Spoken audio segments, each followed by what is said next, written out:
So okay, we got a client. He or she is the client that had worked with me in the past. Again, the client returned to me to ask for my beautiful and yet gratefully services.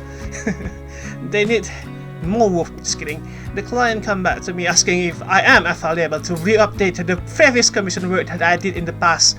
Of course, since I got like no client for like 2 to 3 months, I have to accept this. I need to. I'm poor as fuck. Apparently, this commission work that I did for the client in the past has been used in the DND game. I just know this, and I may or may not recognize what kind of character that I did in the client in the past. I have the very brain of a bird apparently, but it is weird that I kind of jealous with people who play DND game with their friends or some sort. Just sort weird stuff to say, you know.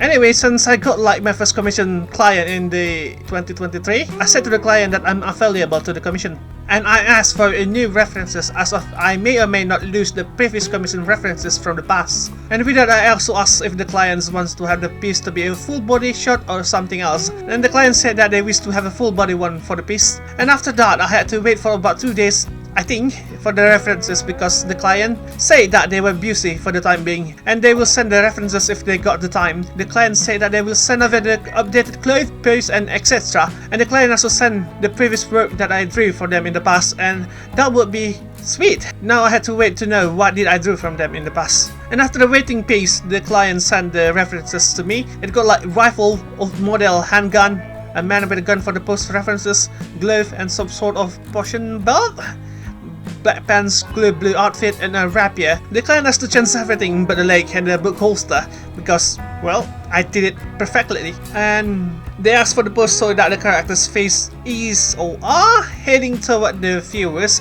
And the client asked so that the character got this arcing or lightning spot around his hand as if he's going to launch a lightning bolt. And along with that, the client also sent me my previous commission work that I drew for them in the past. Now, sweet, it will jog my memories what kind of character that I did in the past. And this is what they sent me, the oil daddy. I don't really know, that is my first impression that comes to mind. So anyway, once I got everything, I started sketching. Oh, by the way, I kind of forgot what post to sketch because the client sent 2 posters that might be used for the post intended for the character. Hope my English is correct with this. Anyway, the references got dude with gun and dude with the sword. So I asked the client what pose that I supposedly used for the character's pose. Client said that the character's pose should be the one with the dude and the gun. Here's the sketch anyway. Yes, I started with the anatomy first so that I wouldn't forget how to draw body. Especially male body. Male body is hard to draw, that is why by doing the anatomy first helps me practice. And I put color to the sketch for the outfit and the pants to make it more convincing. And I even add some magic bullet because the client asked me to add some arcing of lightning around his hand. So I was thinking that maybe it's a good idea to add some magic bullet to make the character more edgy. Once the sketch is done, I gave it to the client and I also asked the client if it is okay to add some magic bullets on his hand. I mean, if the client doesn't like it, I can completely erase the idea from the sketch. And fortunately that the client liked the idea to add some magic bullet in the pose, and also the client requested to add some changes to the beard and the mustache, but never mind, the client wants the character's mustache to be thicker. So that be it, I take that the rough sketch has been approved. I ask for the payment. In the case that you didn't know, I often set the price first before doing any sketches. But this time I cannot forget that step. This was the first commission task where I sketched first without stating the price. I need to watch out on this. And because I forgot to state the price, I also don't have the chance to ask for the payment increase. Because, well, this character's difficulties is also high, but not that high, just like doing some mega commission.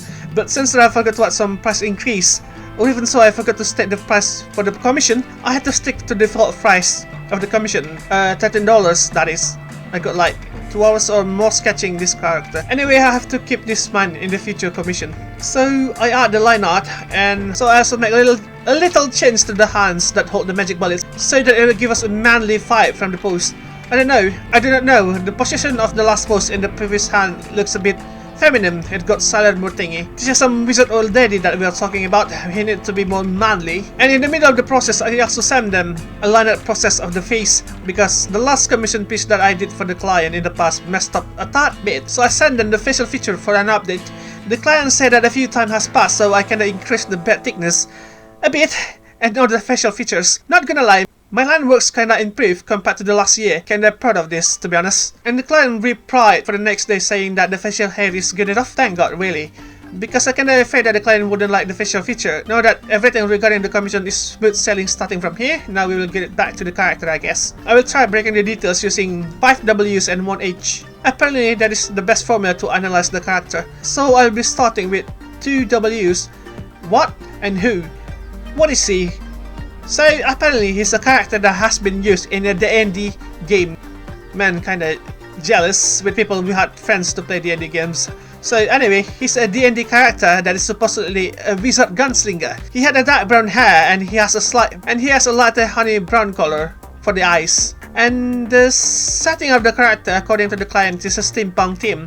That is why the client won a Google brush of the character. So he's a wizard with a gun and also has a steampunk theme. Okay, I don't think that's steampunk genre and Harry Potter genre and also a cowboy genre will mix 3 genre in one character.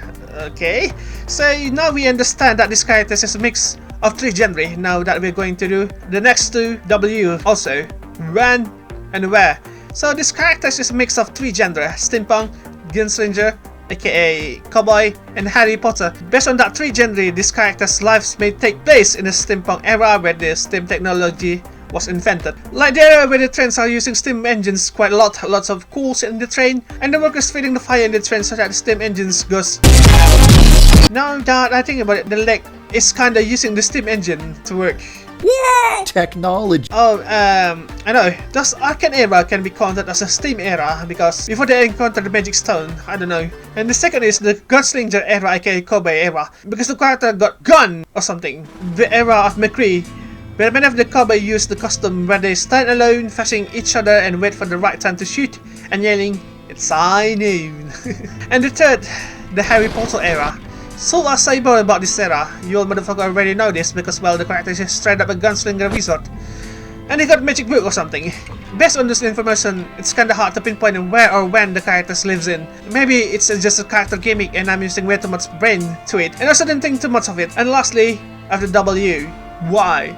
I think many of you wondering what happened to the character's leg, and why is he using fake steam engine leg. And as for that, I don't really know. I completely don't know anything about that. I forgot to ask the client about that stuff. And lastly about the H, how. So I'll be using the how to make up the details for the characters, so I don't know. Then of the story. Just kidding. The only thing that I'm curious about is, how did the characters improve? I mean, for example, the last commission plays that I did, the client sent me a couple of references. That's why the character got guns, rope, like lasso or something, a scarf that you usually use in a very dry desert area. The attire is completely cowboy's era, that is why I call him an oil daddy. Now that I don't know the story when in this D&D game, but now I think that they're in the medieval era somehow. If you look closely, the new commission references got this blue outfit that may or may not be used by the white people in the medieval era. It just fits to me. The rapier are so often used by the white people in the medieval era. Now that I think about it, the character's got everything. Like, he got magic book, he got rifle and gun, and he got a rapier. He also got this cool potion rag attached on his hip. He might also be a healer and a debuffer with using that alchemy potions. This handsome motherfucker got everything, and because of stupid me, he's now have the ability to create some magic bullets out of thin air. And so that... damn, so practically he's good at long range because of the rifles and the gun. He's good at close range because he got that rapier, and he's a wizard as well because he got that magic book. He's also an alchemy because he had a fairy of potions on his hip. That makes him happy, son of a bitch. Damn. At least leave something to your D&D friends to do. Anything. Do not grab anything you see fit to make the character OP. Holy crap. Anyway, from breaking down the character details with using 5W and 1H, the summary of the character is that the character is a very OP motherfucker that loves to gotch everything, leaving his D&D party gone completely useless. Anyway, as per usual, I sent the client the finished piece. The client said that the piece is looking good, but the client said the characters have this JoJo's vibe? Really? I don't really find JoJo anything in my artwork this time. What do you guys think? Does it give a JoJo vibe? The client is happy with the piece, and the job is complete. And since that I cannot really post a second review on the site, I will just put the first writing review. Then you have it.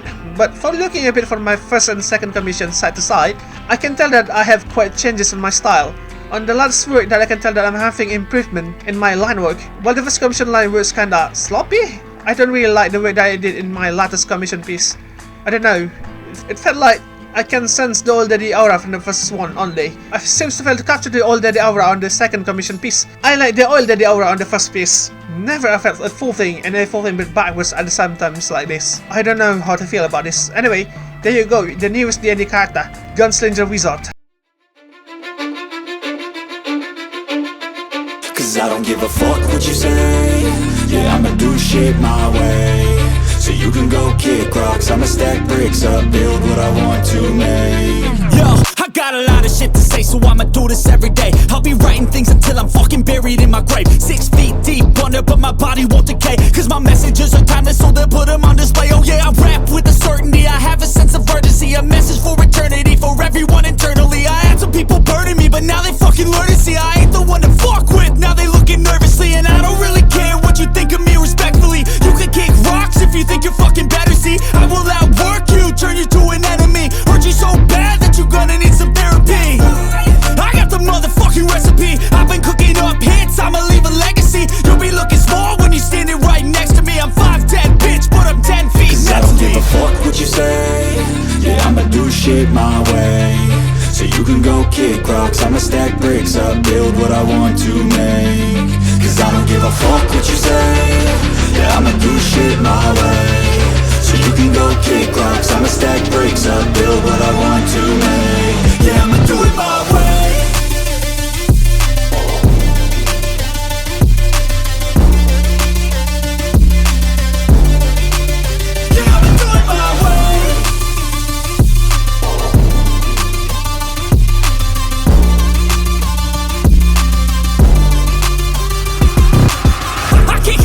Coming out with a statement. You really changed, man, all your music and arrangement. You don't know shit, shut your mouth, you can save it. I'm the same dude that got his come up from the basement. 100 songs, 100 weeks, didn't change it. Experiments, development, intelligence, and patience. I'll do it all again, cause I never feel complacent. Let's keep the good vibes, positivity's contagious. I'm never looking back, cause I made a life that's passionate. A college graduate suppressing all his talents, yeah.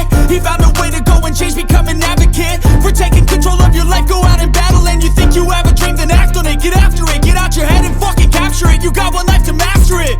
Don't give up on your future, we all start losers. We're all late bloomers, gotta struggle through the sewer. I don't give a fuck what you say.